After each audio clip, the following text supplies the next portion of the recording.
Hello, friends. Welcome to True Crime Records.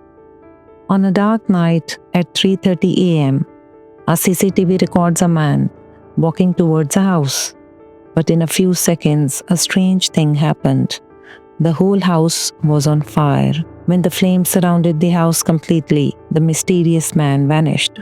Immediately, a man from neighbors called the 911. 911. Well, I got a fire going on 4th Avenue. It's fully engulfed. I think there's people in the house. It's blazing, man. It's blazing. Up here quick. I can feel it. The lights are going out. It's burning quick, man. If somebody's in there, they're dead, man. On a pitch black night of April 17, 2016, a 66-year-old man, Lyndon Lewis, was resting at his home. He had gone through a hip replacement surgery. His girlfriend was looking after him and was also there in his house. At 3:30 a.m., CCTV footage captured a man walking towards the Lyndon's house. He tried to set the house on fire. He was in a hurry to escape, so his first attempt to setting the house on a fire failed and the flames died out. Then he returned and again tried to soak the house with gasoline, and in seconds, a raging fire swallowed the house.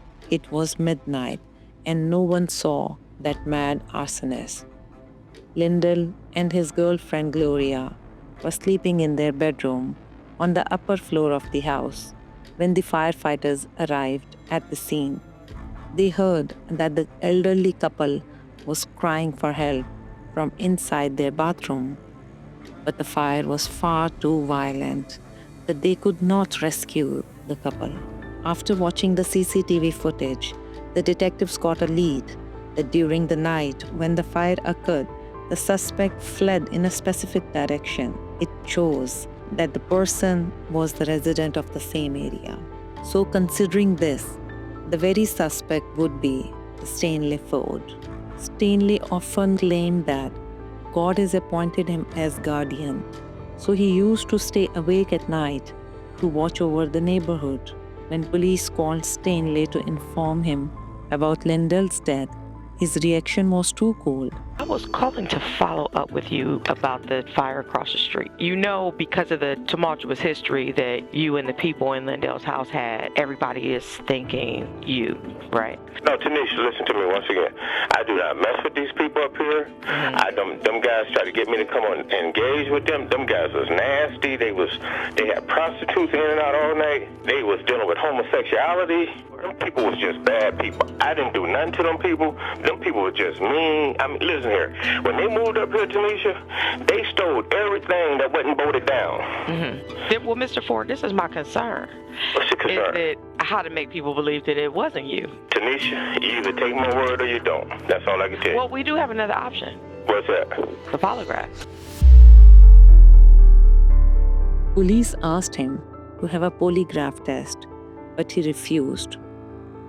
When the police interviewed the people of that area about Stanley, they told that the Stanley is only seen as weird, but he could not do this horrible act. After this, police also involved some other people in the investigation. In fact, at that night, Lyndon and Gloria were not the only persons in that house. Two friends of Lyndon, Thomas and Garrett, were also living there. They were suffering from financial problems, so Lyndon was kind enough to offer them a place in the basement of his house. Thomas was lucky enough to escape from the basement when the fire swallowed the house. But Garrett was not in the house that night, so the police called him for investigation. During investigation, Garrett also tried to put the blame on Stanley Ford and told that he had frequent conflicts with Lyndon. He informed the police that during the night of the fire, he was at his aunt's house and was spending time with his niece.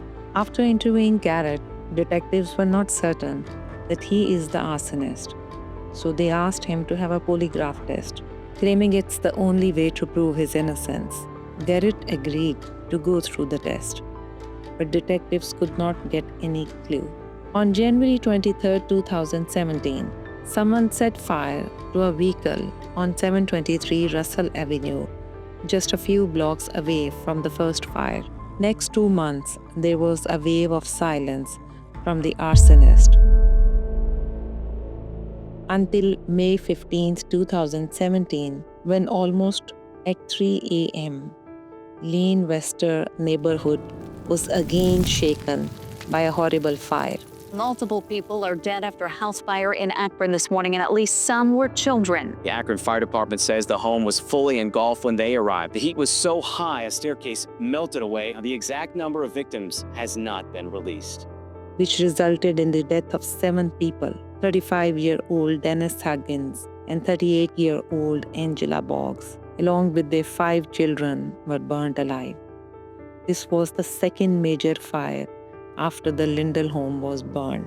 According to forensic analysis, it was not an accident. Gasoline was already dumped around the house in cans. The flames were so intense that they engulfed the house within seconds. The bodies were burned so badly that the only way to identify them was through a DNA test. In this incident, there were 2 suspects.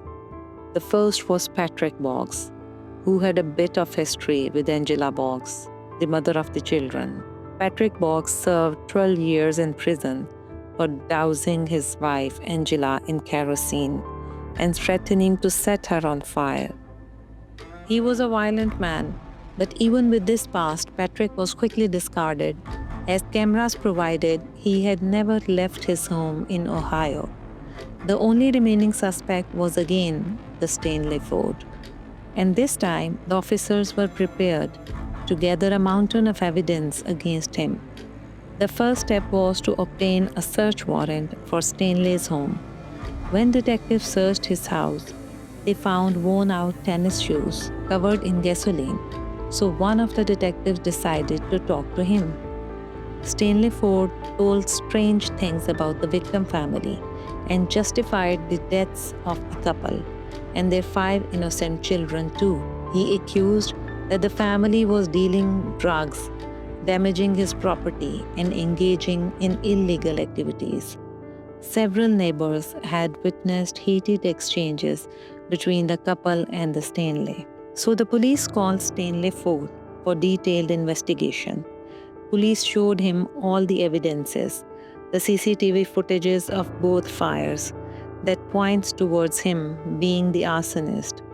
It is seen in all cases that suspects usually refuse their crimes, even in the presence of concrete evidence, because it could give them a fighting chance in court. So Stanley did the same.